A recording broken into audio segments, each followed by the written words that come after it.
A show that tackles the big issues affecting the BVI and the rest of the Caribbean. Searches for answers to today's big questions and gives viewers a unique perspective on developing stories. Follow the big story with me, Kathy Richards, only on JTV.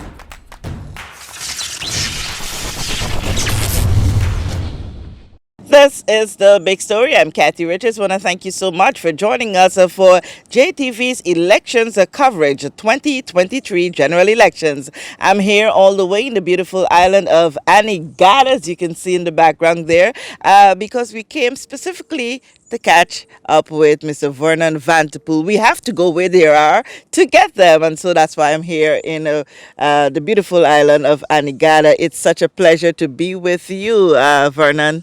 It's a pleasure to be with you, Miss Cathy. Awesome. So, Vernon this year is contesting the district seat for 9th District, Antigua, Virgin Gorda, and you are no stranger to vying in the elections race. Give us a little background of you, who Vernon really is. I am a civil servant for 26 years with Public Works. I contested the 2015 elections, and now I'm back with 2023, and I'm taking it home this year. I will be the next 9th district representative. Wow, that's very confident. But let's just go right back to get a little background to your running. I do recall you going up in 2015. You did not go in 2019, but you're back now. Tell us, first of all, what caused you to decide to put up yourself for candidacy in 2015? The lack of fair and good representation. I think we always did deserve it, and we were not getting the representation that we need, and that's why I was in.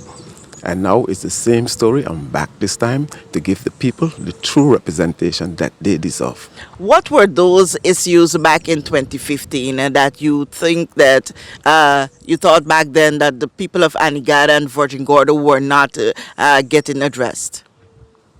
They are the same today as they was in 2015.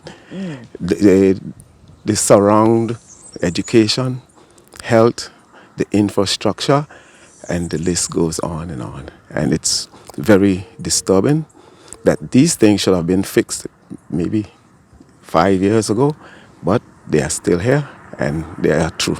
Okay. Why you did not run in 2019? At that time, in 2015, I took out a loan to run my campaign, so I was paying off that loan, and I finished that in about late 2019, and that's the reason why I didn't come back. Okay, that's a major move. Why would one want to go that route to ensure that you run for government? One would think that you would have some back-ins, you would have some persons helping to fund your campaign, helping to pay whatever dues are due to the elections office. Why you thought it was so important to go that length of securing a loan to do this? Like I said before, we need a representation. We were left out all the time. We were not even on the stove. We were thrown aside. The pot was stuck into the cabinets, and no one seems to have no interest for us. So I think we need it. I love my people, I love my country, and this is why I'm here, putting myself to my people to make that difference. We will work together. Okay, you did the same thing for this campaign. You had to secure a loan, or are you having some better back-ins this time? I am doing it all alone on my own. Wow. Once again. Wow. When it comes to education, let's get to some individual issues. Education, like you would have alluded to, you think that, things that should have been much better 4 years ago, 5 years ago, and they are not. What are some of those issues plaguing the people of Antigua as well as Virgin Gorda? The major one is the basic is a reading program. We have that problem straight on through from this on, set on, right up to the high school. we do not have a good reading program. That will be reinstituted. There was one in times past that is just left. Well, when I grew up, that was our base, reading. And that is the foundation. If you don't have it, you can't succeed. Okay. You reside mainly on Anigada, right? Yes, I do. Yes. One of the things that, person seems to be very much concerned about is that of the social well-being of children here on Anigada, saying, after school and church, there is nothing for them to do. As a district representative, what are some of the things that you think that you can work towards to make life better for children residing on these islands? I will definitely make sure we have some programs to keep them occupied, because the system has it. They will never build an institute to educate us, but they're building to lock us down. So we have to change the status quo. We have to put in programs that our young hands will be occupied. Okay, when you say they're building institutions to lock us down, what are you specifically referring to? I'm referring to our prisons. You go there. You think that the reform prison is a true reform for the ills of our young people? No, it's not. When they go in there, some of them are being mixed to some hardened criminals, and when they come back out, they end up right back where they came from. So it seems not to be good. What we need to do is have programs to teach them not to go there, to be entrepreneurs, to be leaders of their own destiny. How can we build those programs? What are some of those programs that we can really put in place to help those people? First of all, we used to have a training program, which I am a proud product of. We need to put those back in place, that when coming out of high school, you can go to some university, not in America, but in our Caribbean islands, and educate our children that when they come back, they can contribute to their society, maybe being their own bosses, owning their own businesses. Okay, tell me about your training. What is some of that training that you got?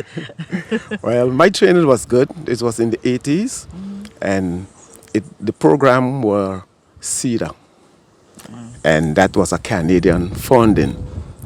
To my knowledge, all of those things was cut off. I will start to get those things back.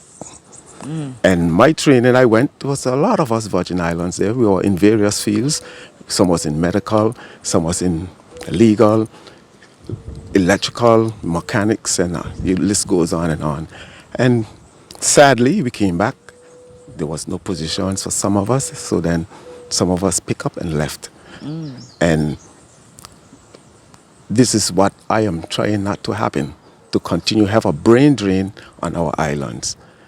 So if I know you want to go into a field and it's glut, I will ask you what is second love. And then we'll try to educate you in that place, that when you come back, you have a good position that you could maneuver and feed your families. Okay.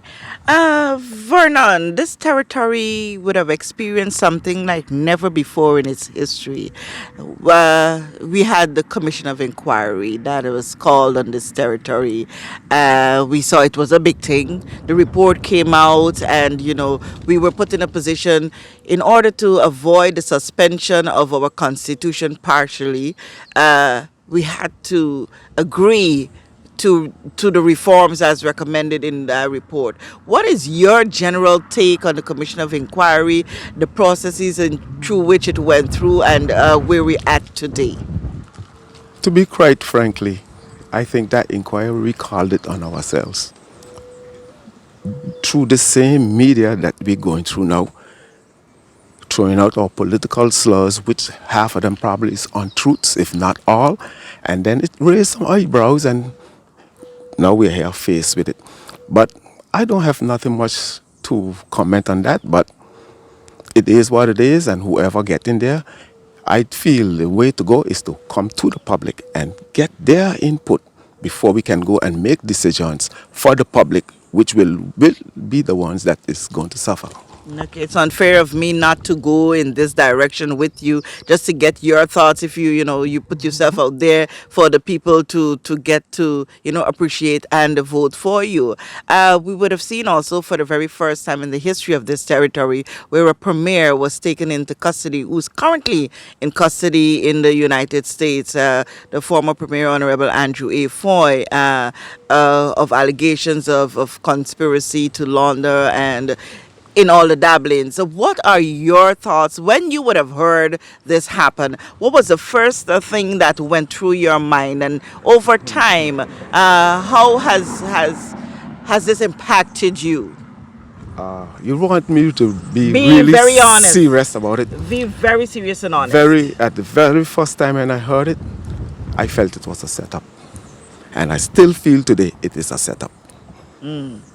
Why you think this would have? Why would someone want to set up the premier of this territory? Well, the premier was very vocal against the state, and being slaves, we are not supposed to stand up to the slave master. And he was too vocal, so we have to find a way to hush him out and get him out. And that was the owner's venue. And that's my take on it. Okay. What you think will be the end of this? I think Andrew will be back home after the elections. Okay. And you firmly believe I it? firmly believe that. Okay. All right. So move on to other things. Let's look at the infrastructure, and we're going to stick a little bit because we have that sign behind of us. Anigada. I really love it. Anigada. Let's look at infrastructure. What are the main issues facing the infrastructure setting of Anigada that you would have heard the people time and time cry out about? The deplorable state of the roads. Tell me, detail it.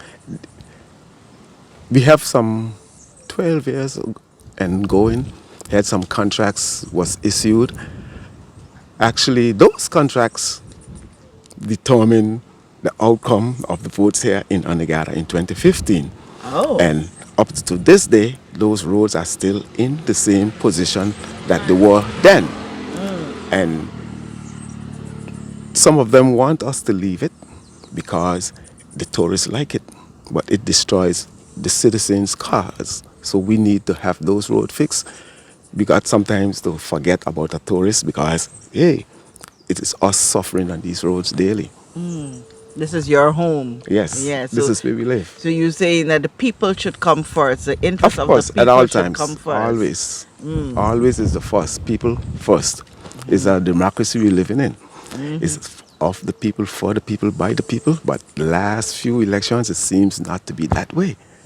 So now that section of the Constitution need to be reinstated, that the people will have the power and to stay in their country and not us, the politicians.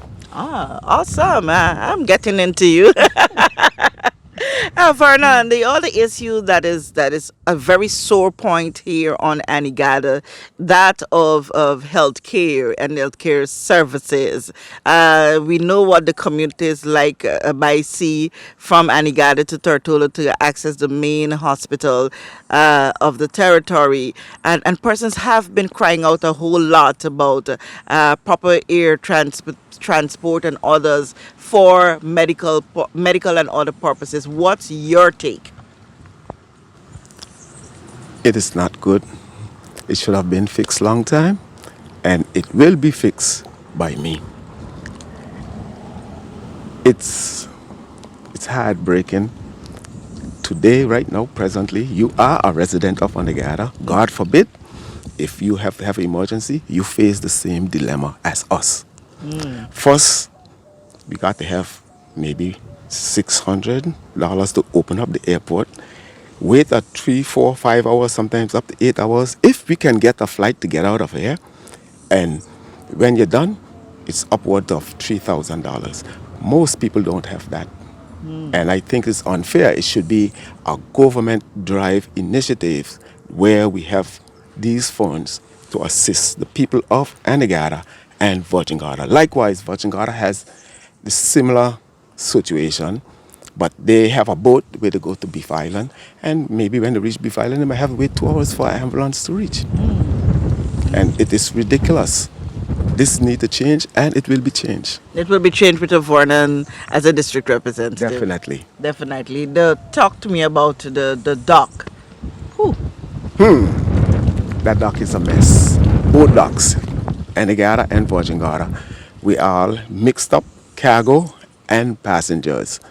We need to make a study where we could possible move either the cargo or the passengers in other locations. And until then, it will remain the same. Okay. I like how you go to the point to just lead on. No long talking about it. Just go to the point. Well, that is me. What you see is what you get. I have no long, pretty stories. I'm direct to the point. All right, and let's get direct to the point of land issues. That's an age-old one, and it never dies. Well, that was plaguing us far too long. And I think, I don't think, I know, the only way to get that done is to put someone who is in the fire, feeling the heat to get it done. And I will put an end to that. Okay, I'm going to ask you to make a little comparison, or for the want of a better word, just to analyze of the candidates you have running for the district. You're going up against an incumbent who was a first time in government when he ran in 2019. You have Honorable Vincent Uwithi. You have a young man who has put himself up for the very first time in Coy Levens. And then you have yourself who is going for a second time. How would you assess the three candidates? I personally Yes. know I have it locked down. This seat is mine, and it's mine for sure. I am the next 9th district representative, and I will be serving my people in the 5th House of Assembly. Awesome. I like that level of confidence. In wrapping up now, Vernon, I want you to take the opportunity that is afforded you here on this platform to talk to the people of 9th District and the people of this territory as well as you go forward in your endeavor to become a district representative. Thank you. First and foremost, I must give thanks to God Yeah, you for can talk to them directly. for the opportunity for being here today, and I find it that we needed proper representation. So I am here once again to put myself to you, the people. I'm here with confidence and hope that you have the confidence in me on the 24th of April 2023 to put your ex next to the man with the crown, and we will be having our discussions, taking your business forward. Awesome. I want to thank you so much, Vernon, for taking time out to sit in this hot sun. You see me wiping my eyes a little bit. It's the sun. Nothing else but the sun. But, you know, it was a real pleasure to have this conversation with you. Are you looking forward to the debate, the great debate that is coming up? Yes, I am, but I don't think a debate will determine who wins, because in reality, you might be a strong speaker, but I might be a strong actor. Okay. So your speeches might be pretty and mine might be shabby, but actually I am the real candidate to get the job done. So I look at performance. Okay. I believe in actual performance, because everyone will tell you I am an advocate that degrees don't teach. It takes real people to teach. Awesome. But we will still see you on that platform for the debate, huh? The great Definitely. debate. Definitely. I'm ready. Once the people show up, they give the answers, I will answer to the best of my ability. Awesome, Vernon. As I said before, it was a pleasure having this discussion with you, and I wish you all the best in your endeavors. It's a pleasure, Kathy, reaching out to me that I can share my small little views with the people of the 9th District and at large the Virgin Islands. Well, as he would have said it, he's an action man, may not be the big talker and come with fancy speeches, but Vernon Vanterpool is pledged to do his best for the people of the 9th District. That's Anegada and Virgin Gorda. I want to thank you for spending this time with us here on The Big Story. You want to say something before I go? I would like to put it on record that we are 2 islands, 1 great district. Awesome. Well, could not be better said. Thank you so much for taking your time out to spend with us here on this elections coverage on the big story. I'm Kathy Richards from the beautiful island of Any guy. Anigada. Thank you. God bless you.